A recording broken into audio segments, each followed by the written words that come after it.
Welcome back to Kurtz Brothers in Avon. In our previous video, we amended our soil with earth blend leaf compost, and as you can see, this is the end result. We're ready to plant.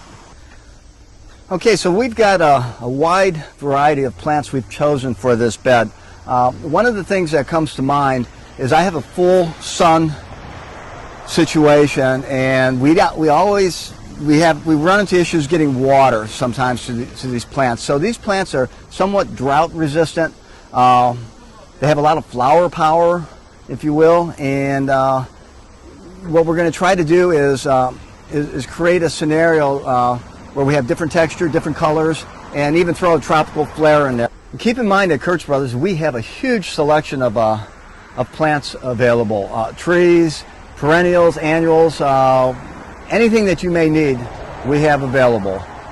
So with that being said, we're going to do a little layout for you here with the plants in the bed that we've amended and see what we come up with. Okay, so as you can see, we've kind of placed these the coral knockout. This is a new knockout rose that's phenomenal color, like a peachy color. Kind of adds a tropical flair. And we're finishing the spacing. I like to keep these guys about 4 foot apart because they grow about 3 foot, 4 foot wide. And our ultimate goal here is to create this mass of color. And the nice thing with the knockout, it will flower all summer long. So I think we've got a good start here. Now what we're going to do is add a little tropical flair on each corner with our banana trees. Okay, so here I have one of our red bananas, Onset Morelli is the Latin name for it. And pretty much we're going to place these here. I have this void here, and I want these banana trees to sprawl. They'll stay in the ground until October, and then we'll bring them in. They're not hardy to this area, but they're going to put on a tropical show with the color of the leaf. We're going to have one on this side, and then we're going to go down the other end to kind of mimic what's going on here. Okay, we're going to finish off this little tropical area off the edge here with some Japanese bloodgrass. This is a red barren, is the name of it, and it's pretty much a beautiful grass, red tips. Not invasive, but it will cover this entire corner, and it'll give us that tropical flair that we're working, and it'll kind of blend all of this in with the coral knockouts. Once we're planted, you'll see the total effect that we're trying to accomplish here. Now it's time to talk about some of the tools we're going to use in the planting process. We offer a wide variety of tools at Kurtz Brothers by A.M. Leonard, but to showcase one of the most useful tools for planting, this is a steel spade. Heavy duty, easily goes into the ground. This is my favorite. The standard is your normal shovel, pointed shovel.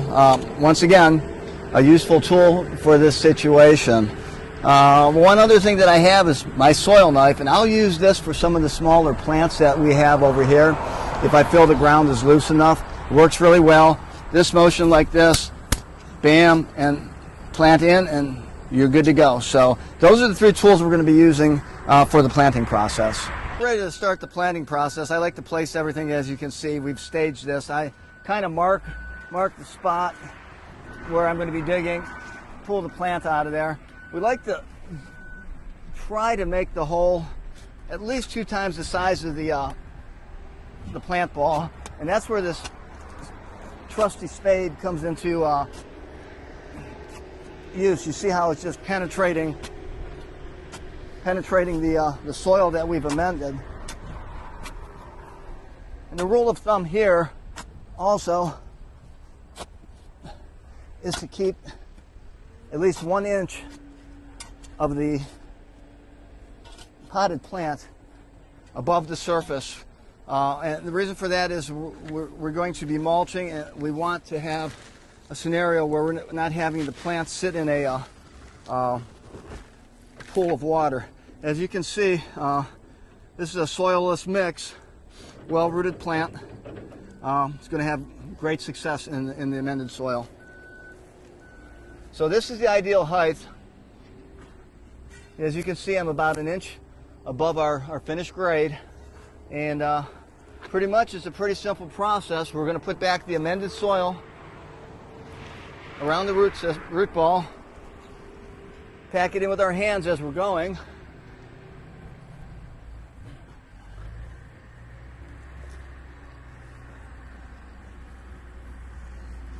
And then pretty much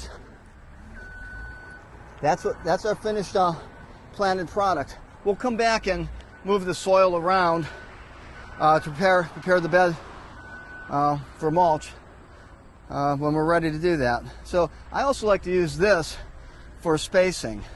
I've got a 4-foot space here, so this kind of gives me a close scenario as to what's going here. So I know that this is a 3-foot scenario, and by adding one more length of this, it puts me at 4 foot edge to edge.